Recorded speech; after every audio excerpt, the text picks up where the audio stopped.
To look into the issues concerning the fracas that ensued between Ralph the activist and some health personnel at the Ridge Hospital. It's been one that's got a lot of tongues wagging, a lot of you weighing in on the issues about our health services, our emergency response times.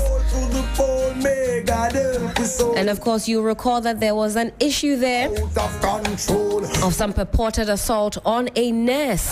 Well, the committee has concluded its work, has come out with some key findings, as well as some recommendations. Very eye-opening indeed. Now, the committee looked into the circumstances that led to the delay in attending to the patients and the state of security at the time.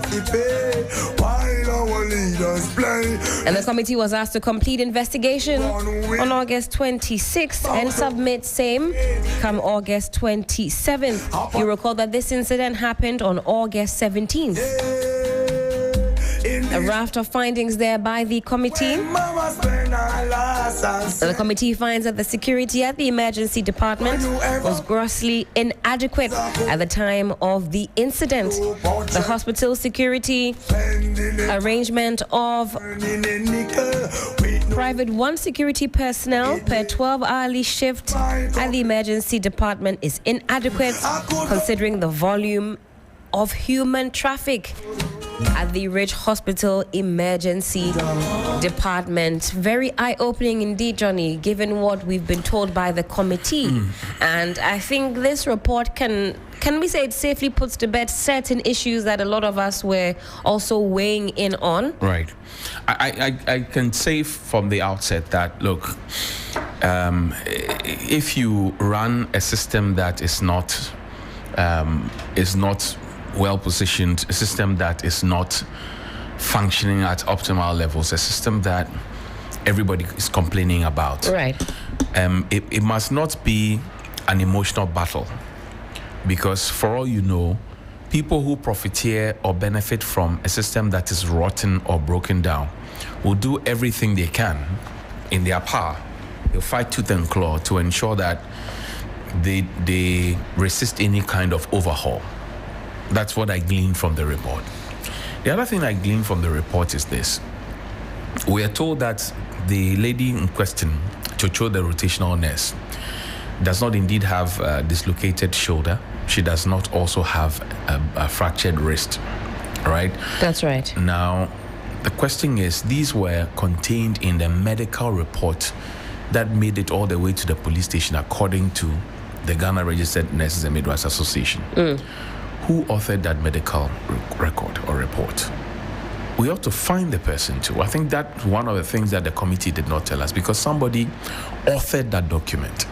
And that person, if indeed the committee believes that what was written in the medical report is not the true and accurate situation, that person ought to be brought to the fore too.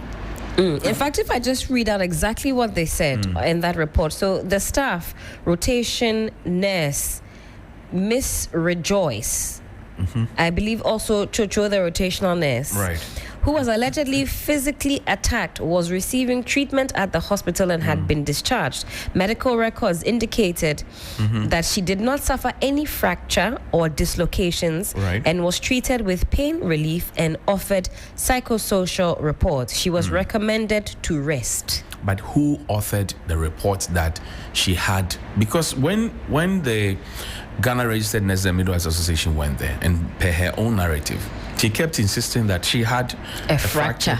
Now, you also know that the General Secretary of the Ghana Registered Nurses and Midwives Association, Dr. Thinkran Chum, had been on other media platforms talking about the fact that, confirming that indeed the lady had dislocation, etc. That's right. Now, so they are singing two songs. But this is an intersectorial committee that has been put together by the ministry. And they say, look, per what we know and per what we have found out, there was nothing of the sort. So who wrote it? Because if you listen to Dr. Thinkran Chum, he was talking about 8 people attacking the lady. But in his narrative, I think it was on UTV or Doom TV, one of the stations, 8 people suddenly become 6, because he was talking about 4 from the front, 2 from the back.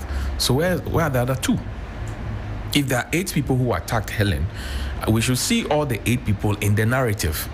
But 4 from the forward, 2 from the back. Where are the other 2? These are very basic questions. If you are running a forensic investigation, will come to you. But Helen, this also exposes the fact that we just pay people and pretend that they are working. They pretend they are working and we pretend to be paying them. We now are learning that at Rich Hospital, for example, they're supposed to have 88 nurses who are supposed to come to work. 34 of them have not been to work, and they have also not been replaced.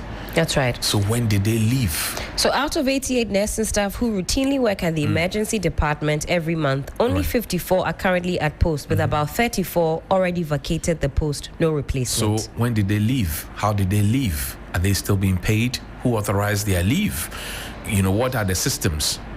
And how did their absence affect the delivery of quality health care to the people of the Republic of Ghana?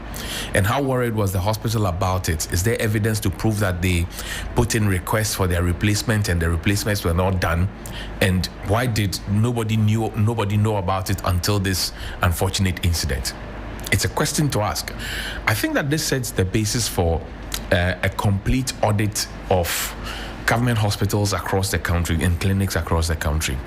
It will shock you what will come out, because there are nurses that tell you they want to travel outside the country to go and apply their trade. And some just decide that after I've gotten my passport, my visa, I'm gone. I'm out. So the system perhaps does not know, and the system might continue to be paying them. And that's where the conversation about ghost names comes in. You lived in the UK. In the United Kingdom, for example, public perception about a state institution is very, very important to them. Alai. That's right. Now, in our situation, imagine going to a hospital. Imagine going to a hospital and just start talking about the inefficiency of the system without mentioning any profession. Because when you go to the hospital, you have medical doctors, you have nurses, you have midwives, you have lab technicians, you have anesthetists, you have, mention them. You have different professionals who are doing their work there. But go to a hospital and start complaining about the poor service that is being delivered to you. And I can bet you will get a doctor who will respond to, a nurse who will respond to you without mentioning nurses. It tells you that they have not taken the public perception and the public criticism in good faith. They always want to come at it as if, okay, it's an emotional fight, you are attacking us and we have to attack you back. Do you know, Helen, that in this country, let's assume that you are sick and I am your relative, right? And I am a nurse, and Abiam is also a nurse, right? And Abiam, you go to Abiam's facility, not my facility, or even you come to our facility. I work with Abiam, but I am not on duty. Do you know that half of the time, or maybe 75% of the time, I would either call Abiam or call on somebody to be checking up on you on what Abiam is, how exactly Abiam is treating you, or I would want to be there. I am not manufacturing this. I'm telling you it happens on the ground. Why do they do that? They do that because they themselves do not trust the system that the work works in. I'm telling you. They don't trust the system. And in the UK and other places where public perception of the system works, and they take it serious. We don't take public perception of public institutions, very well. We always take offense. You talk about corrupt institutions or perception index of institutions that are supposed to be corrupt, and people take offense. It's a perception. So what do you do to repair the perception? That is the question to answer. Perception is very important. It is important. So what do you do to repair the perception? Look, there are doctors who are very cocked up, very, very rude, and they don't give a damn. But how many times do you hear people talking about doctors and, talking about them in the manner that they talk about nurses? Because they trust them, because the public perception is that the doctor is a boy who will deliver. So this is the time for them to have a turning point and not to get into a mad fight. Because now, if whoever was on the side of the nurses to say that, the gentleman went in there and assaulted the lady, which is wrong. If it did happen, the law to deal with him. right? But now there's also the flip of the conversation that if I were supporting the nurses, that the gentleman went in there and assaulted her along with other people. Now it's come out in the report that whatever you said was not accurate. How do you propose that I will still give you my support when I know that you are telling lies?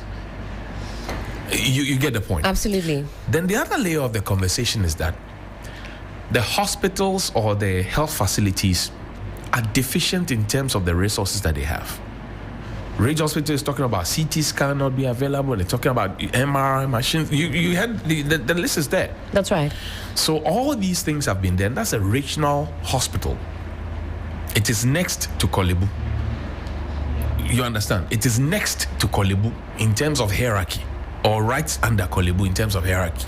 If you go to your regular polyclinic and you cannot get help, if you come to Accra Regional Hospital and you cannot get help, they will move you to Korle Bu Teaching Hospital. You understand? Now, if you do not have these things, which are supposed to be basic, and you have not taken time to be interested in it, but you are interested in telling everybody how much you have not been paid, there's a problem. Because the reason you're being paid is to make sure that the patient is okay.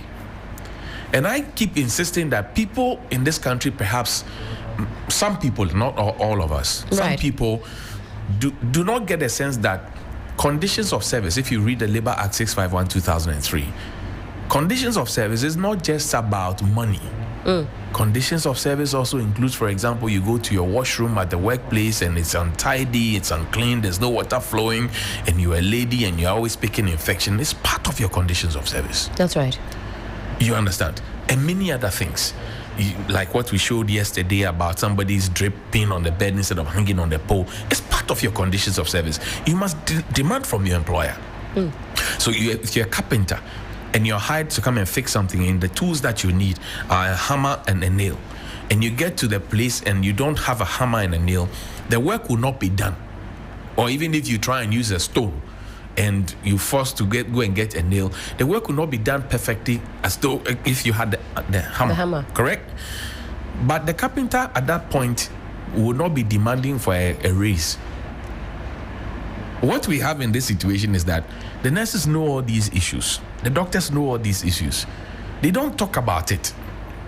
They talk about give us more money and put into our pocket. And that's where that's a problem. Look, we have a systematic failure. The system is not functional at optimal levels. Agenda 111 could have solved the problem. We failed to do it. We politicized it.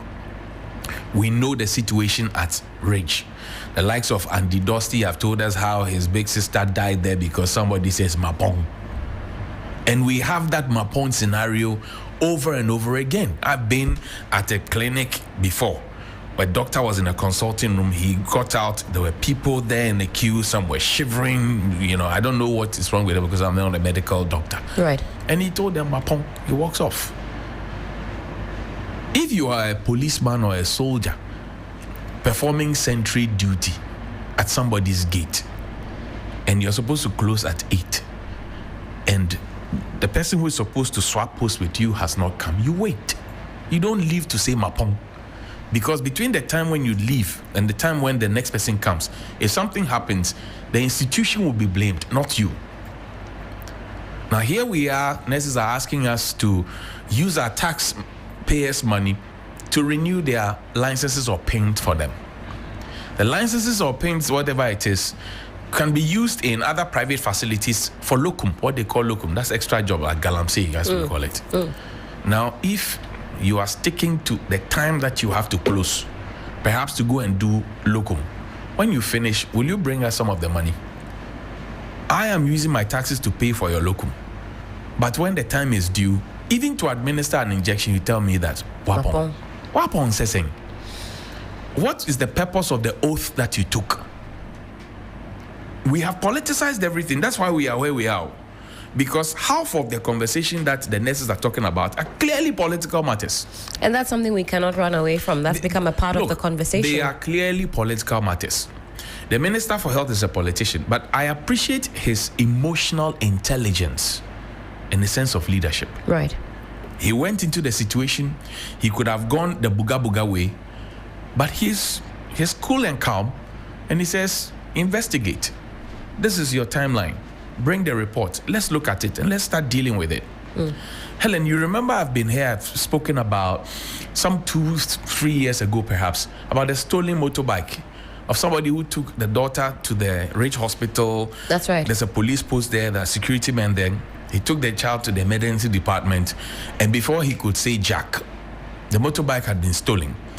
He went to us, they said, oh, somebody has come to sign for you. We thought it was you. The matter goes to Adabraka police station, and it is still there. CID doesn't pick his call. So there are systematic problems that have to be fixed. How did Ralph even get access into the emergency ward? What is the security systems? What was he going to do there? You get the point. Right. But the minister says, look, with immediate effect, let me find a policeman or two and put them, station them there. And under no circumstances should anybody have, unfettered access to the place. What do the washrooms at Ridge look like? So that if I go to Ridge Hospital today and I'm just going to treat a minor infection and I want to use the washroom, I may end up coming back with another or two more infections after treating one. What would I have done? Cost 90. We need to be patient and be measured in the way we have this public conversation. And the conversations... Ralph lied, right? That he did not assault, because the conversation is that he might have pushed the lady, whatever it is. If I push Jeffrey without his permission and I push him in a manner that's with the intention of causing harm, I would have assaulted him. And in the video, we saw a bit of that. That a good lawyer can argue and say that you assaulted me, that's fine. But then again, the lady also misinformed the public and carried false news. So she also lied. Now, if, Helen, for example, your shoulder is dislocated, this shoulder is dislocated, can I use it to give you gestures? I've never dislocated my shoulder before. I'm just asking you, just imagine, your dislocated shoulder, can you be using it to be giving gestures like a choir master directing a choir to sing a certain chorus? Let's get serious in this country, please. We continue this conversation tomorrow in some more depth. Time check, it is some 16 minutes past the hour of 9. We go for a quick break. When we come back, we talk money matters. This is still 3FM Sunrise on 3FM 92.7.